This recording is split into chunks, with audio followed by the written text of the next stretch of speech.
Hello and welcome to another episode of Serious JavaScript.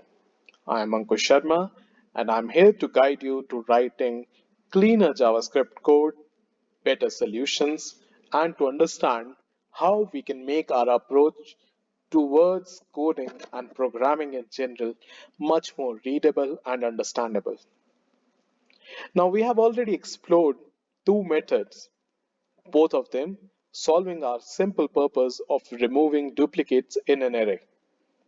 There is one more method that I would like to discuss with all of you so that we can compare how understanding and writing a cleaner code can help us in the long run and how we can minimize the need to go through loops, need to go through a lot of iterations to reach towards the conclusion of a simple problem.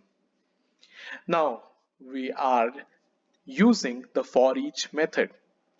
Basically, what this method does is that in accordance with its name, it will iterate over each item.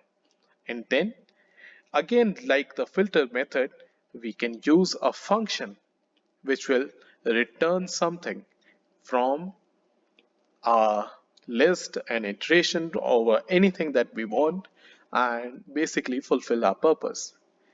So, this increases a little bit of complexity as well, as we need to first of all initialize an array. How we can do this?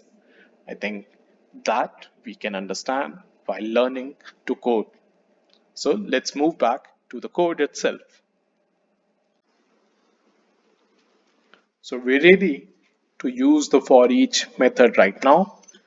But first, let's create an empty array that will be named as unique for each names.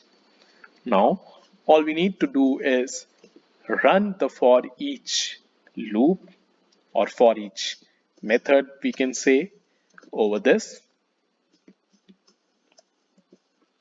names.array. And again, just like we did in our filtered names method, we can pass two parameters which will be called either names, you can say, or if there's a better understanding, I think we can use the previous parameter that we had used earlier called item, and again the index. Now, since this will be an arrow method, we can specify it using an arrow and use the condition that we need to check. So now we'll see that if the elements present in the array called names have an index of the current item, if that's equivalent to our index, then we will push the items into our new created array, which will be unique for each names, and will simply push the element or push the item in it. Now what happens over here is that unlike the previous method wherein we just returned something, returned an item based upon the condition, we are not doing it over here. Instead, we are populating the already created array called unique for each names. If we try to return something over here, it will give you an answer called undefined. Let us try to print this as well.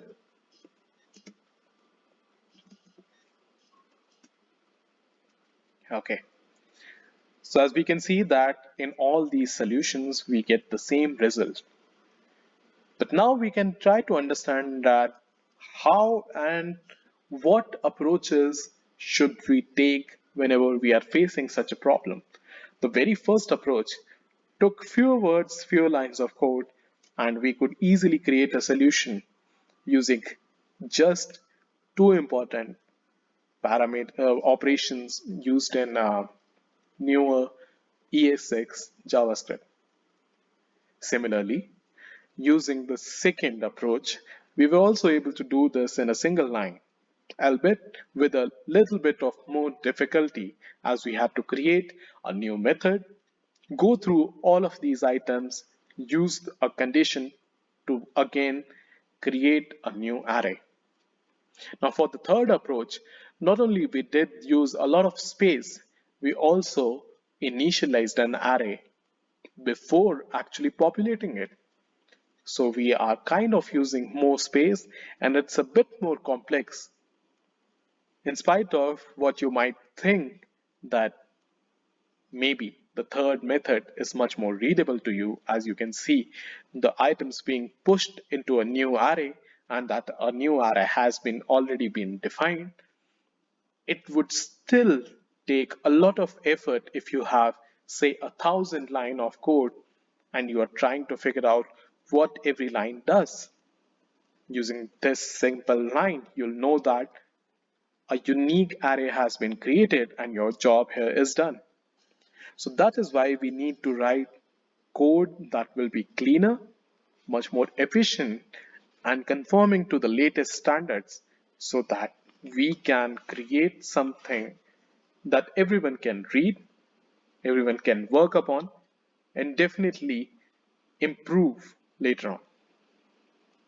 So, next in this series, we'll finally begin by understanding different concepts that are important to a newer version of JavaScript, which is the ES6 JavaScript. We'll start by learning default parameters. If you haven't subscribed right now, I wish and urge for you to press the subscribe button, click on the bell icon, and keep watching videos by Code Wolf. Bye bye.